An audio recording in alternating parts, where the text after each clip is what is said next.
Hello everyone, both on State of Flux and Huge Movie Fanatics, recording for both of our channels. Nate and Matt coming at you once again for another video.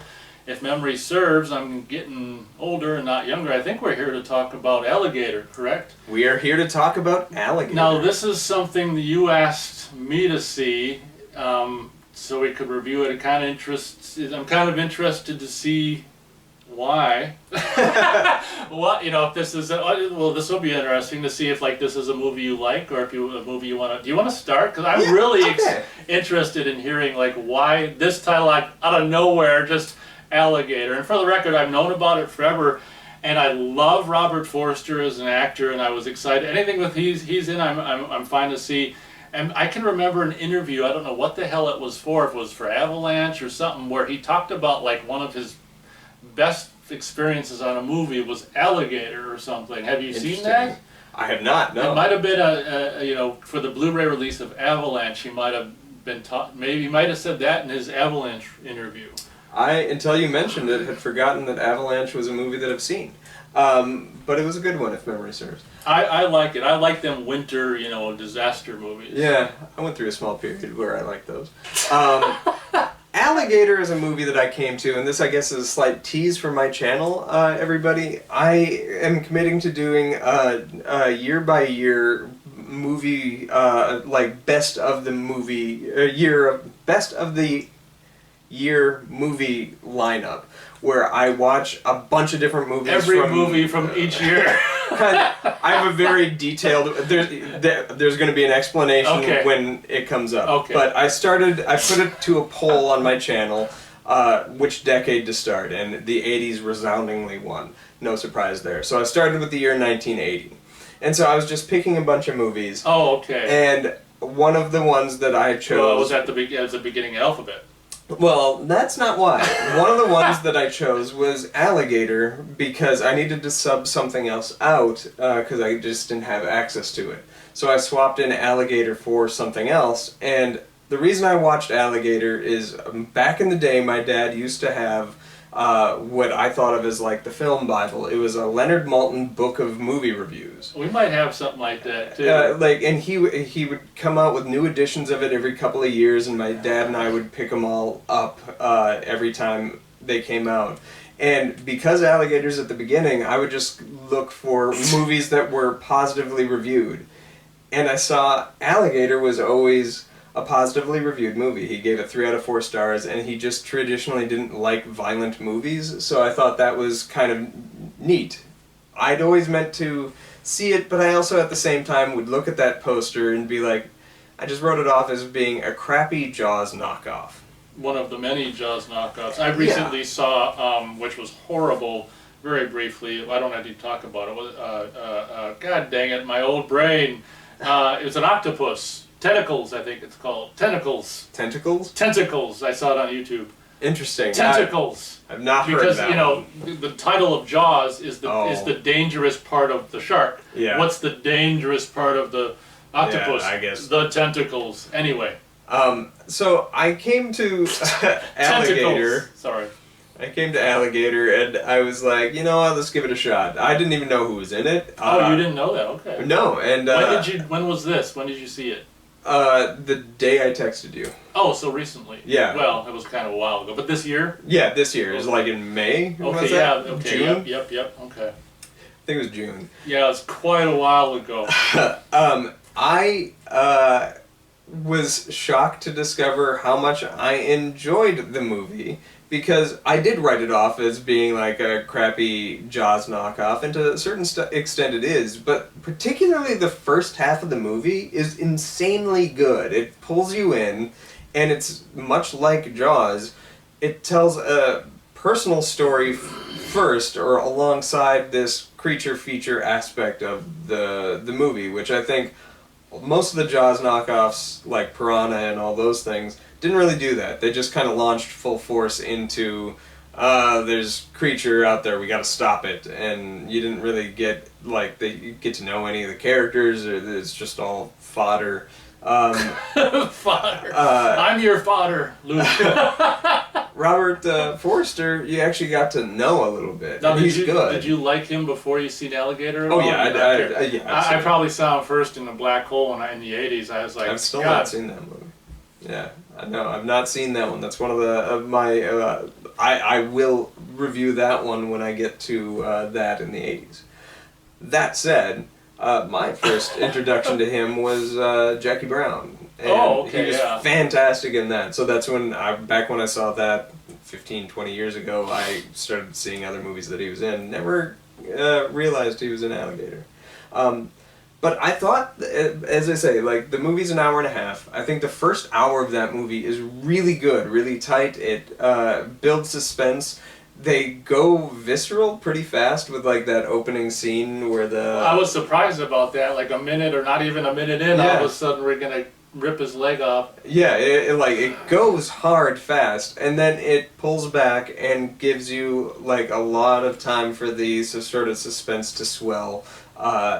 And then once it goes full creature mayhem, it just kind of becomes more of the same as other creature features. But I was impressed with the filmmaking of the movie. I thought it was well made. I thought it was well acted. I particularly liked Forster in it. I thought it was a solid 3-star creature feature. And so I was wondering what you thought of it. And I was surprised to hear that you hadn't seen it.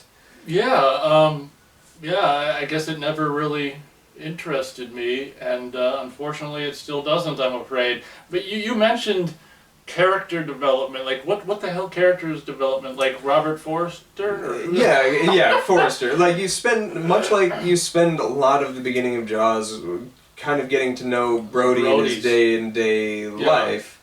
It's you like that. Get that with him. Like, it's not just there's a shark out there and we have to stop it, like Jaws 2. It's you actually get a little bit of time with him. He has this like alligator in front of him that he's trying to ward off or stop or discover or whatever, but you're seeing how he goes about doing that, which worked for me. I was invested in him as a character.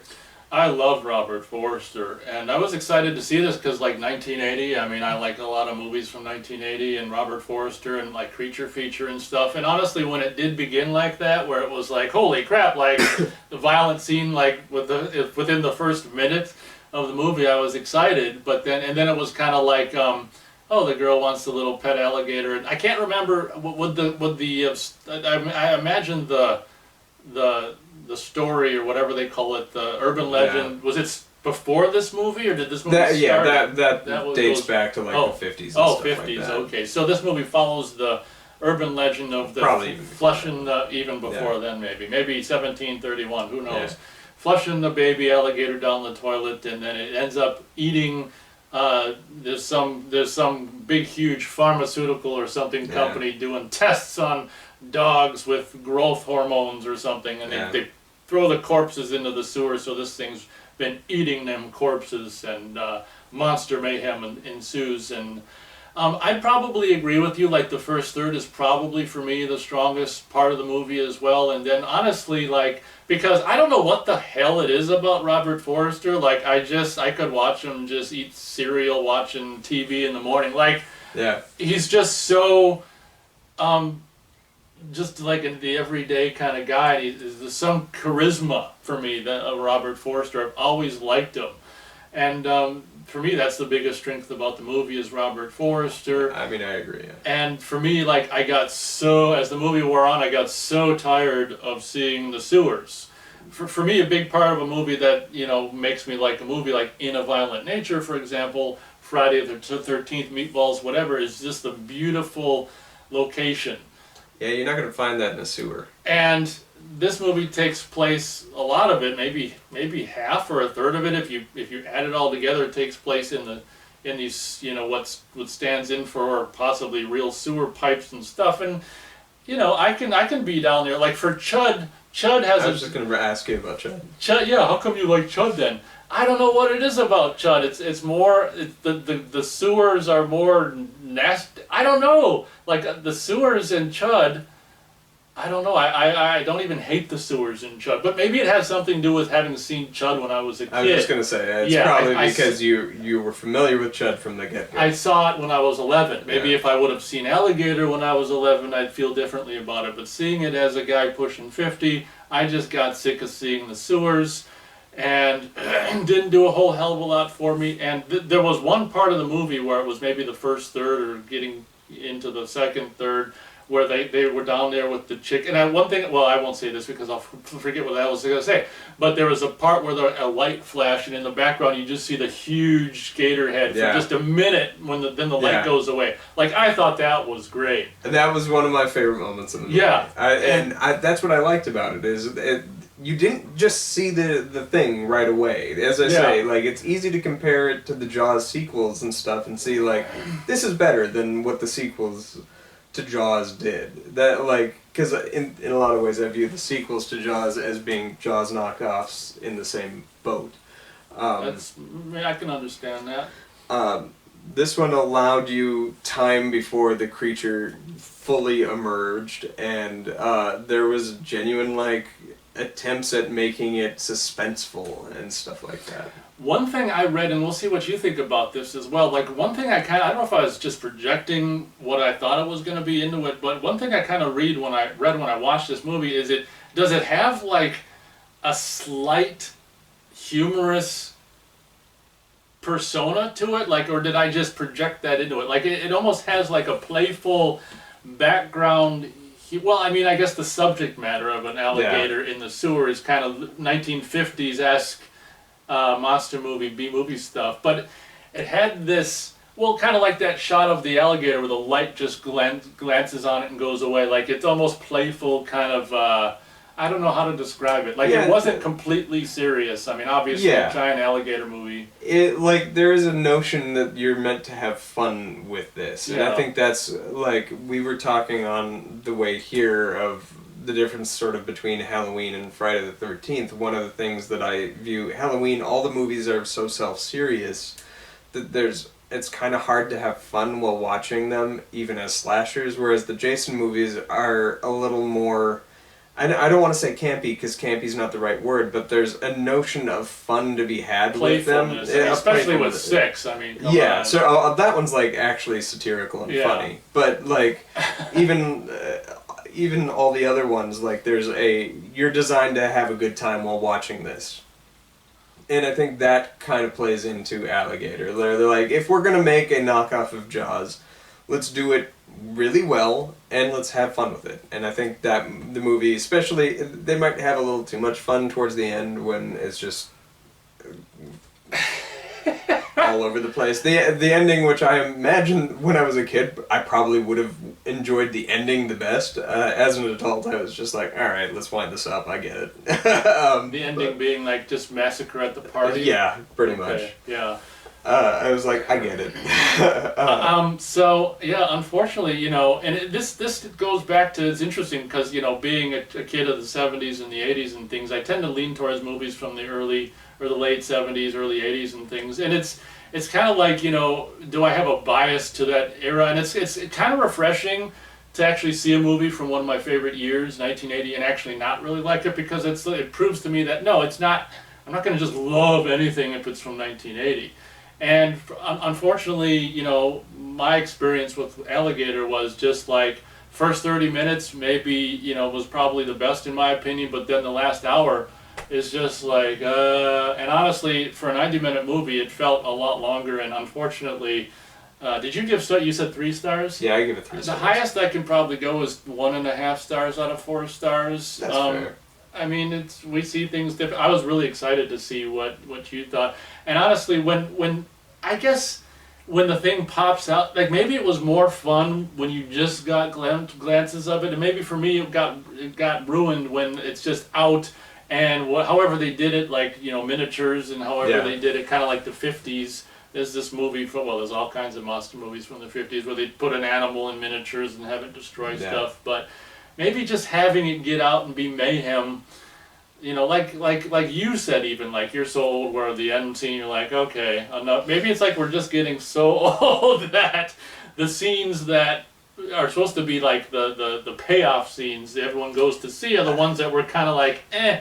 I mean, I get it from a filmmaking standpoint. If you're going to make a Jaws knockoff, there's a safety to Jaws that if they're on land, the shark's not going to get you. That this movie takes it away because it can get you in the water and it can get you on land. It gives you an ending that Jaws couldn't, which is now the thing is on the loose and it's capable of getting you anywhere. And now it's going to go at this dinner party. The dinner party just like dragged on a little too long. Like, all I needed to see is it kill like 1 or 2 people and I get it. But it's like, it's been a little too long in that sequence and I'm like, alright, let's wrap this up. I get it.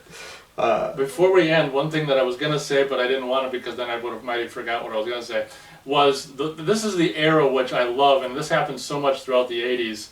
Maybe it started in the 70s, but this era of, okay, we've got a movie, like rated R monster movie with gore and stuff. Well, it's rated R anyway, so you have the requisite, like, okay, guy meets girl and they screw and they're, there they are naked or whatever and talk, and it's like it was such a staple from movies back then. Like, you can't just go out to dinner or get a pizza. It's like you gotta, I want to say they actually had sex and then went to dinner, and it was like the good old days of, like, you don't see that anymore where people just, they have sex. And, I mean, it's like an integral part of the movie. Like, okay, well, obviously, where's the sex scene going to be? Oh, yeah, here. Instead, hey, we'll switch it up instead of after dinner, before dinner. But it was just so fun to just have the requisite, them getting together biblically, if you know what I mean. And kind of made me miss that era. Like, oh, those were the days where every one of these kind of movies, the 2 main characters, they went to bed. Yeah. And it was just like, that's completely lost now. Yeah, they don't really do that anymore. I think it was the whole notion that sex sells. If you put it in the movie, absolutely. It'll get butts and seats kind of thing. So I appreciated that about it. I mean, it just as a throwaway thing. I've never dug that kind of thing. This wasn't as egregious as Halloween 3. I think has the most egregious one of those scenes because. How do we do it? Oh, like the guy and the girl that get together, and they've clearly been implied to have been together multiple times. Well, and she's then pregnant. Well, then he asks her at a certain point. He's like, "How even old are you?" And it's like, "Whoa! That's a question you asked beforehand." Oh, did you say Did you say Halloween? Halloween 3. Oh, I'm thinking of Friday the 13th. No. Yeah. Halloween 3. Yeah, how old are you? Yeah, that's something to ask before. Yeah, you've already certainly saw it once, implied it at least twice. And then you ask the question of well, hang tight, you gotta rewind. How old are you? I heard Friday the 13th Part 3. Maybe I said Friday the 13th. I'm pretty sure I said Halloween. Now I want to know what you said, but anyway, I was sitting here thinking, Watch our review. Watch our review. They just did. Yes. Well, all right. I guess that's pretty much it. That's my overlong thoughts on a movie that just recently came into both of our lives. How did you see it? Just streaming, I would imagine? Yeah, I just, I Googled all of my, which movies I had access to and which movies I could get from the library and stuff like that. So that was, the goal is to see as many movies without paying a dime. This is a perfect time in history to do that. So. Yes. All right, benefits Matt. of streaming. Well, thank you very much for the suggestion, and thank you guys very much for watching. Yep, subscribe, do all that good stuff. Let me know what you thought of the movie in the comments down below. Peace. Bye.